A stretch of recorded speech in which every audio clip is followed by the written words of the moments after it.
We have changed positions tonight from outside Buckingham Palace to Jubilee Park and Gardens, and you can see behind me, this is the People's Procession. It doesn't have all the pomp and grandeur of some of the processions we've seen in the past few days, but my goodness, it has plenty of heart. We scouted this position yesterday and it was taking them 4 hours to get here. Now it's taking them 8 hours to get here, and they've got about another 6 hours to go, and they're marching pretty much all of the way. They stop every so often, I think probably because of the changing of the guard at the other end, which slows everything down. And I was planning to do this queue and this walk so I could share with you what it was like in there, but literally we don't have 14 hours to spare while we're working. And then yesterday I found out, in one of the many privileges of this job, that I'd scored one of the few media appointments to go in, and it was pretty special, and I'm going to tell you about it.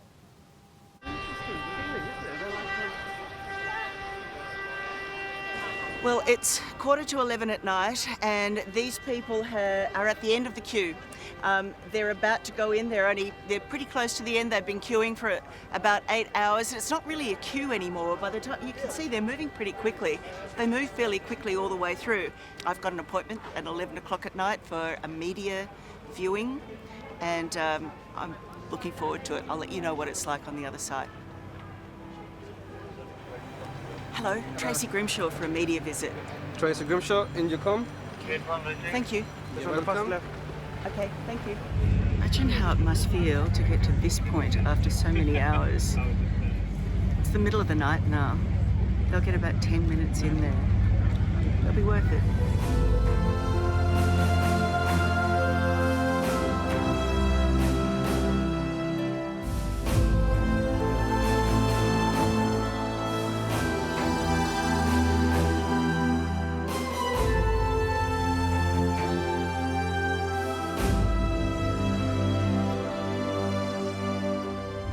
Very close to the end here. That's the door that we went in over there, and once again I'm reminded of the privilege of being in the media, because these people have queued for 8 hours to get here, and I went in through that door. Wow. Okay, where to start?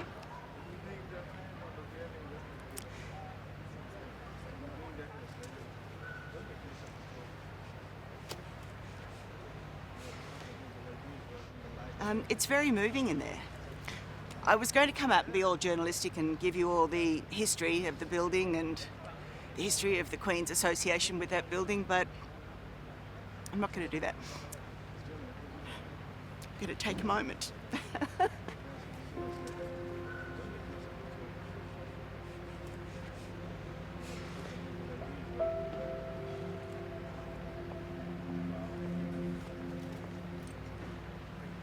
Right.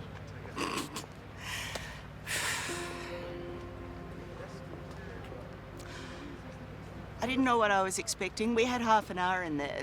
These people who've queued, I feel so guilty. These people have queued for 8.5 hours, and they get about 10 minutes in there, unless they're lucky enough to get the changing of the guard, which happens every 20 minutes on the hour, and then 20 minutes after that. And then they get about an extra 4 minutes in there, and they're the lucky ones. And as they walk past, they only have a moment to stop, and they dip their heads. Some of the women curtsy, some of them cross themselves. That's what they have. We had half an hour to watch. I'm watching people on walkers, people with crutches, people in wheelchairs, people pushing their babies.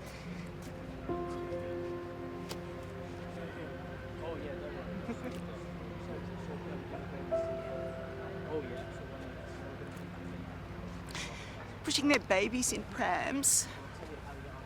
4 soldiers in khakis all stopped and saluted her. It's a majestic building, and it is sombre. It's actually not sad. These are not sad tears. I think they're tears that recognise what people are feeling as they go in there. And I think everyone brings what they bring. But it's special. It is special. And I think it would be worth the queue. If I'd had time, I would have queued. I feel very privileged that I didn't have to.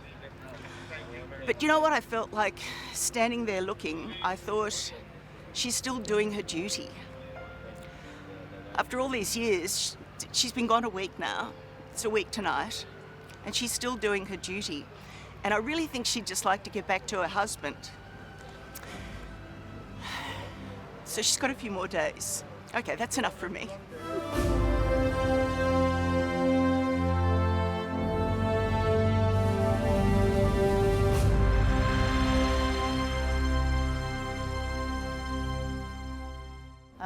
I had so much more to say to you after that, but I thought it was probably best to stop.